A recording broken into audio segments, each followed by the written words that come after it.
मित्रांनो नमस्कार. आज आपण इयत्ता 10वीतील इतिहास राज्यशास्त्र या विषयाच्या कृतीपत्रिकेबद्दल माहिती घेणार आहोत. या व्हिडिओमध्ये विषय प्रस्तावना, कृतीपत्रिका आराखडा, घटकनिहाय गुणविभागणी, प्रश्न प्रकारानुसार गुणविभागणी या प्रमुख मुद्द्यांचा आढावा घेणार आहोत.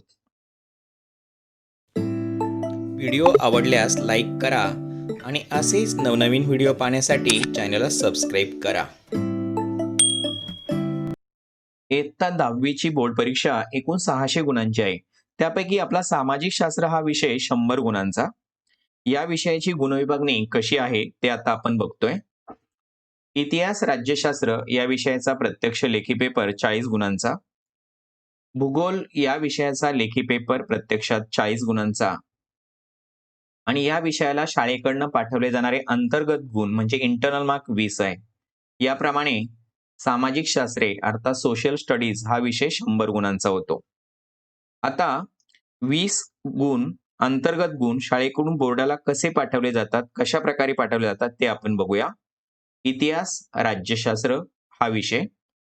या विषयाचे वर्षभरात 2 गृहपाठ घ्यायचे, प्रत्येकी 5 गुणांचे. प्रथम सत्रात 5 गुणांचा एक गृहपाठ आणि सेकंड टर्म मध्ये 5 गुणांचा एक गृहपाठ. 5 दुने 10 म्हणजेच दोन्ही गृहपाठांचे मार्क 10 होतात आणि त्याला डिवायडेड बाय 2 म्हणजे 2 ने भाग दिला की 5 मार्कामध्ये त्याचं रूपांतर करायचं. म्हणजे असे गृहपाठांचे वर्षभरातले इतिहासाचे 5 गुण झाले. वर्षाच्या शेवटी इतिहास राज्यशास्त्र या विषयाची 10 मार्कांची MCQ टेस्ट घ्यायची आणि या 10 मार्काला 2 ने डिवाइड करून भाग देऊन त्याचंही रूपांतर 5 गुणामध्ये करायचं. याप्रमाणे गृहपाठाचे 5 आणि MCQचे 5, 5 आणि 10 गुण इतिहास विषयाचे अंतर्गत गुण म्हणून शाळेकडनं बोर्डाला पाठवले जातील. याप्रमाणे भूगोलाचे सुद्धा आहेत. भूगोलाचे सुद्धा वर्षभरात प्रत्येकी एक सत्रामध्ये एक गृहपाठ याप्रमाणे 2 गृहपाठ घ्यायचे 10 गुणांचे. त्याला 2 डिवाइड करून 5 गुणामध्ये रूपांतर. वर्षाच्या शेवटी MCQ 10 गुणांचा पेपर. त्याला 2 डिवाइड करून त्याचंही रूपांतर 5 गुणामध्ये करायचं आणि याप्रमाणे भूगोल या विषयाचे सुद्धा अंतर्गत गुण 10 होतात. इतिहासाचे 10 गुण आणि भूगोलाचे 10 गुण याप्रमाणे 20 मार्क शाळेकडनं ह्या विषयाचे बोर्डाला पाठवले जातील. म्हणजेच 80 मार्कांची प्रत्यक्ष लेखी परीक्षा इतिहास भूगोल आणि 20 मार्क अंतर्गत गुण आणि निकालपत्रावर हा विषय टोटल 100 गुणांचा दिसणार आहे. 40 गुणांची इतिहास राज्यशास्त्र या विषयाची प्रश्नपत्रिका की ज्याला आता कृतीपत्रिका असे म्हणतात, त्याचा आराखडा कशा प्रकारे आहे तो आपण इथे बघूया. विषय इतिहास राज्यशास्त्र, वेळ 2 तास, गुण 40. प्रश्न पहिला अ, योग्य पर्याय निवडून विधाने पुन्हा लिहा. 3 विधाने आणि 3 गुण असतील. या ठिकाणी एक सूचना लक्षात ठेवायची आहे की कृतीपत्रिकेमध्ये 3 रिकाम्या जागा असतील. त्यातली प्रत्येक रिकामी जागा उत्तर पत्रिकेवर ते विधान लिहिणं अपेक्षित आहे किंवा आवश्यकच आहे. नंतर योग्य पर्याय निवडून तो भरून दाखवायचा आणि त्याला अधोरेखित करायचं किंवा चौकट करायची. तरच 1 मार्क मिळणार आहे. बरेच विद्यार्थी आत्तापर्यंत रिकाम्या जागांचा फक्त क्रमांक लिहायचे आणि त्याचा योग्य पर्याय फक्त लिहून दाखवायचे उत्तरपत्रिकेवर. म्हणजे विधान ते आहे तसं उत्तरपत्रिकेत लिहित नव्हते. पण बोर्डाने दिलेल्या सूचनेनुसार जर ते विधान, रिकाम्या जागाचं विधान उत्तरपत्रिकेवर लिहिलेलं असेल, तरच त्या विद्यार्थ्याला प्रत्येक रिकाम्या जागाचा 1 मार्क मिळणार आहे. ही गोष्ट प्रत्येकाने लक्षात ठेवायची. प्रश्न पहिल्यातला ब वस्तुनिष्ठ आहे. प्रत्येक गटातील चुकीची जोडी ओळखा. 3 जोड्यांचे गट असतील आणि 3 गुण असतील. इथे सुद्धा एक सूचना लक्षात ठेवायची की सुरुवातीला म्हणजे प्रथमतः चुकीची जोडी ओळखून दुरुस्त करा अशा स्वरूपाचा प्रश्न होता. परंतु अभ्यासक्रम मंडळाने ती सूचना बाजूला केली आहे, काढून टाकलेली आहे. आता फक्त चुकीची जोडी ओळखण्यासाठी ठेवलेली आहे. 3 जोड्यांचे 3 गट असतील. प्रत्येक गटामध्ये प्रत्येकी 4-4 मुद्दे असतील, जोड्या म्हणजे 4 मुद्दे असतील. त्यातला कुठलातरी एक मुद्द्याचा पर्याय हा चुकलेला असेल आणि तेवढाच फक्त ओळखायचा आणि खाली क्रमांक टाकून लिहून दाखवायचा. म्हणजे याचा अर्थ तो पर्याय, चुकलेला पर्याय पुन्हा दुरुस्त करण्याची गरज नाही. ही ठळक सूचना प्रत्येकाने लक्षात घ्यायची आहे. 3 जोड्यांचे 3 गट आणि 3 मार्क. फक्त चुकीची जोडी ओळखायची. प्रश्न दुसरा अ, दिलेल्या सूचनानुसार कृती करा. म्हणजेच इथे संकल्पना चित्र पूर्ण करा अशा स्वरूपाचा बहुतेक वेळेस प्रश्न असतो. काही वेळेला कालरेषा पूर्ण करा, तक्ता पूर्ण करा किंवा ओघ तक्ता पूर्ण करा अशाही स्वरूपाचा प्रश्न तिथे येऊ शकतो. एकूण 3 संकल्पना चित्र असतील, त्यापैकी 2 संकल्पना चित्र पूर्ण करायचे आणि मार्क्स म्हणजे गुण 4 असणारे. म्हणजे 1 संकल्पना चित्र पूर्ण करण्यासाठी 2 गुण असणार आहेत. प्रश्न दुसऱ्यातला ब, टिपाल्या किंवा संकल्पना स्पष्ट करा. हा प्रश्न आपला जुनाच प्रश्न आहे, की त्यामध्ये 3 टिपा किंवा 3 संकल्पना दिलेल्या असतील. त्यापैकी कोणत्याही 2 टिपा किंवा संकल्पना उत्तरपत्रिकेवर लिहून दाखवायच्या आहे आणि त्यासाठी प्रत्येकी 2 मार्क आहे. ही गोष्ट लक्षात ठेवायची. प्रश्न तिसरा, पुढील विधाने सहकारण स्पष्ट करा. एकूण 4 विधाने दिलेली असतील आणि त्यापैकी 2 विधाने सोडवायची आणि मार्क 4 म्हणजे प्रत्येक कारणांसाठी 2 मार्क असतील. अर्थात कारणे लिहा अशा स्वरूपाचा तो प्रश्न आहे. 4-4 मुद्द्यामध्ये उत्तर येणं अपेक्षित आहे. इथे पर्याय 2 आपल्यासाठी एक्स्ट्रा आहेत. प्रश्न चौथा, दिलेल्या उत्तराचे वाचन करून त्यावर आधारित प्रश्नांची उत्तरे लिहा. म्हणजे पाठ्यपुस्तकातलाच एक पठित उतारा म्हणजे सीन पॅसेज कृतीपत्रिकेमध्ये छापलेला असेल आणि त्यावरच आधारित प्रश्नांची उत्तरं लिहायची आहे. प्रश्न एकूण 3 असतील. पहिला प्रश्न 1 मार्कांचा, दुसरा पण 1 मार्कांचा आणि तिसरा थोडा मुक्तोत्तरी म्हणजे तुमच्या संकल्पनाला वाव देणारा प्रश्न असणार आहे 2 मार्कांचा. तर हा प्रश्न एक सोपा प्रश्न आहे, की आपण जेणेकरून तिथे पैकीच्या पैकी मार्क मिळवू शकतो. तो योग्य रीतीने अटेंड केला पाहिजे. प्रश्न 5वा, पुढील प्रश्नांची सविस्तर उत्तरे लिहा. हा एकमेव दीर्घोत्तरी प्रश्न आपल्या कृतीपत्रिकेत आहे. सविस्तर उत्तरे लिहिण्यासाठी 4 प्रश्न दिलेले असतील. त्यापैकी 2 अटेंड करायचे म्हणजे सोडवायचे आहे आणि 6 गुण म्हणजे प्रत्येक प्रश्नाच्या उत्तराला प्रत्येकी 3 गुण असणार आहे. या ठिकाणी साधारणतः 6 मुद्द्यामध्ये 6 ते 8 मुद्द्यामध्ये उत्तर येणं अपेक्षित आहे आणि उत्तर लिहिताना पॉइंट वाईज उत्तर लिहायचे, पॉइंट करून उत्तर लिहायचे. कारण एस-एस-सी बोर्डाच्या मॉडेल आन्सर प्रमाणे प्रत्येक मुद्दे म्हणजे किती मुद्दे आणि किती गुण द्यावे असं आदर्श उत्तरपत्रिकेमध्ये सूचना असणार आहे. तर हा एक दीर्घोत्तरी प्रश्न 6 गुणांचा. इथे इतिहासाचा पेपर 28 मार्कांचा पूर्ण होतो. राज्यशास्त्र प्रश्न 6वा, दिलेल्या पर्यायांपैकी योग्य पर्याय लिहा. म्हणजेच रिकाम्या जागा भरा. 2 रिकाम्या जागा 2 गुण. सूचना पुन्हा तीच, की पूर्ण विधान उत्तरपत्रिकेवर लिहिणे आवश्यक आणि नंतर पर्याय भरून दाखवायचा तरच 1 मार्क मिळणार. प्रश्न 7वा, पुढील विधाने चूक की बरोबर ते सहकारण स्पष्ट करा. म्हणजेच इथे 3 विधाने दिलेली असतील. त्यापैकी कोणतेही 2 विधानं अटेंड करायची, लिहून दाखवायची आहे आणि 4 गुण म्हणजे प्रत्येकी 2 गुण. म्हणजे हे विधान चूक आहे किंवा बरोबर आहे असं लिहिण्यासाठी 1 मार्क आहे आणि त्याचं स्पष्टीकरण लिहिण्यासाठी 1 मार्क आहे.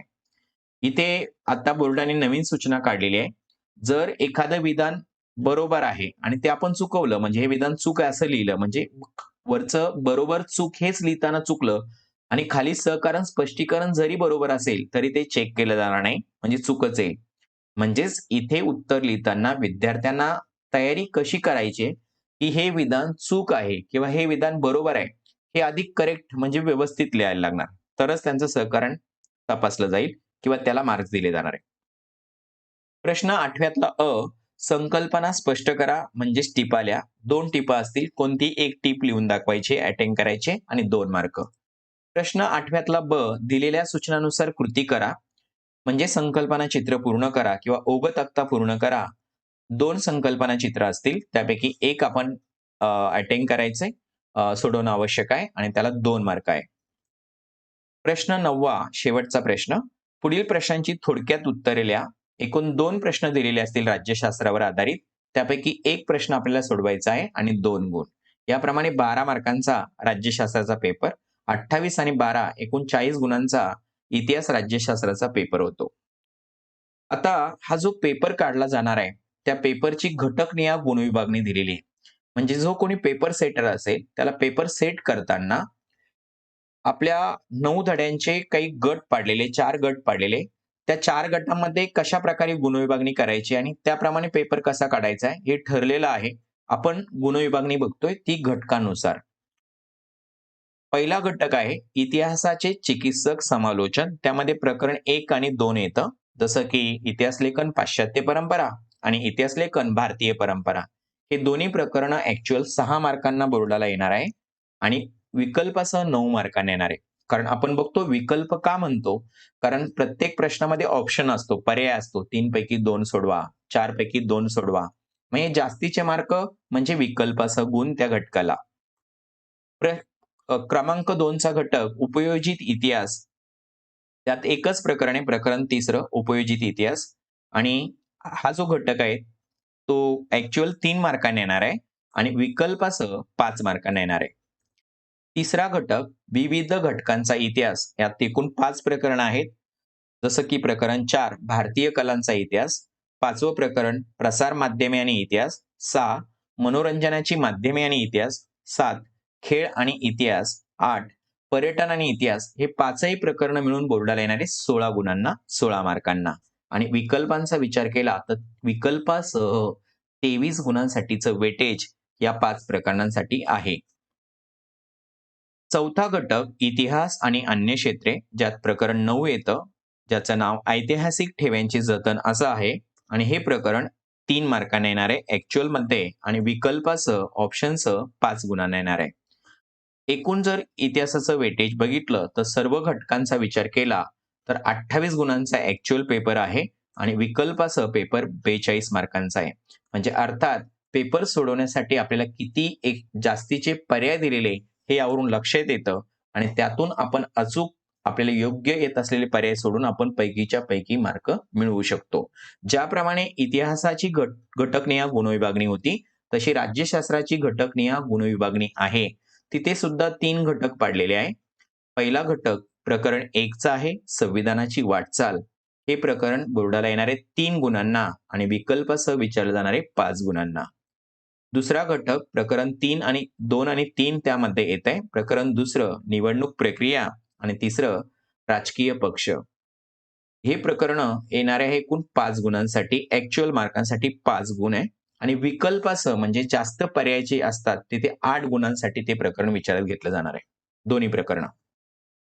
तिसरा घटक ज्यामध्ये प्रकरण 4थं आणि 5वं की जसं की 4थं प्रकरण सामाजिक आणि राजकीय चळवळी आणि 5व्या प्रकरणाचं नाव भारतीय लोकशाही समोरील आव्हाने आणि हे दोन्ही प्रकरणं ॲक्चुअलमध्ये म्हणजे अ, खरे 4 मार्कांना आपल्या कृतीपत्रिकेमध्ये येणार आहे आणि विकल्पासहमध्ये त्यांचे गुण आहे 7.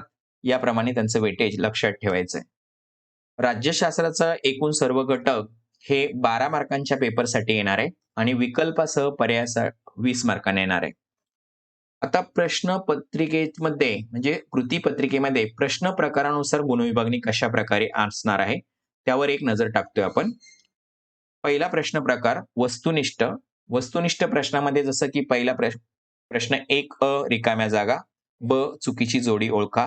प्रश्न 4थ्यामध्ये पहिला आणि दुसरा म्हणजे उतार्यावरचे छोटे प्रश्न पहिला आणि दुसरा म्हणजे वस्तुनिष्ठ प्रश्न 8 गुणांचे आहे आणि 8ही गुणांचे आपल्याला सोडवायचे आहे.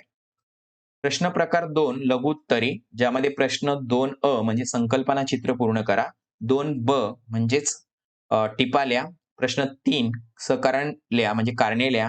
प्रश्न 4थ्या मधला 3रा म्हणजे थोडंसं दीर्घोत्तरी प्रश्न टाइप आहे तो सोडवायचा आहे आणि हे प्रश्न येणार आहेत 14 मार्कांचे. पण याच्यामध्ये पर्याय आहे, विकल्प दिलेले आहे आणि म्हणून हा प्रश्न प्रकार विकल्पासाठी 22 गुणांचा आहे. तिसरा प्रश्न प्रकार दीर्घोत्तरी, जो एकमेव 5व्या प्रश्नात असणारे सविस्तर उत्तरे लिहा असा प्रश्न. तो ॲक्चुअलमध्ये 6 मार्कांचा आहे, कारण तुम्हाला 2च प्रश्न तिथे अटेंड करायचे. पण 4 प्रश्न दिलेले आहे, म्हणून विकल्पासह त्याचे 12 गुण होतात. याप्रमाणे सर्व प्रश्न इतिहासाचे जे आहेत, प्रश्न प्रकारानुसार 28 गुणांचे आणि तोच आकडा पुन्हा येणार आहे, की विकल्पासह इतिहासाची प्रश्न प्रकारानुसार जशी गुणविभागणी आहे, तशी राज्यशास्त्राची देखील आहे. ती आता इथे आपण बघतोय. पहिला प्रश्न प्रकार वस्तुनिष्ठ, जो प्रश्न 6 मध्ये असणारे रिकाम्या जागा भरा. 2 रिकाम्या जागा आणि त्याचे गुण विकल्पासह सुद्धा 2 मार्कांचेच असणार आहे. दुसरा प्रश्न प्रकार लघुत्तरी, जो प्रश्न 7 मध्ये जसं की चुकी बरोबर सकारण स्पष्ट करा. 8 टिपा लिहा. 8 संकल्पना चित्र पूर्ण करा आणि प्रश्न 9 खालील प्रश्नांची थोडक्यात उत्तरे द्या. हे सर्व प्रश्न 10 मार्कांसाठीचे आहे आणि त्याचे विकल्पासह गुण 18 असणार आहे, कारण त्याच्यामध्ये जास्तीचे पर्याय दिलेले असतील. तिसरा प्रश्न प्रकार हा दीर्घोत्तरी आहे आणि जो राज्यशास्त्रामध्ये विचारला जाणार नाहीये, म्हणून त्याचे मार्क नाहीत. असे सर्व प्रश्न जर बघितले तर इतिहासाचा राज्यशास्त्राचा एकूण जो पेपर आहे ऍक्च्युअल पेपर तो 12 मार्कांचा कसा आहे आणि विकल्पासह प्रश्न प्रकारानुसार बघितलं तर 20 गुणांचा आहे. या पद्धतीने आपण अभ्यास करणं आणि पेपर सोडवणं अपेक्षित आहे. येथे कृतीपत्रिका आराखड्याविषयीचा हा व्हिडिओ संपला. व्हिडिओ आवडला असल्यास लाईक करा आणि असेच नवनवीन शैक्षणिक व्हिडिओ पाहण्यासाठी चॅनलला सबस्क्राईब करा. धन्यवाद.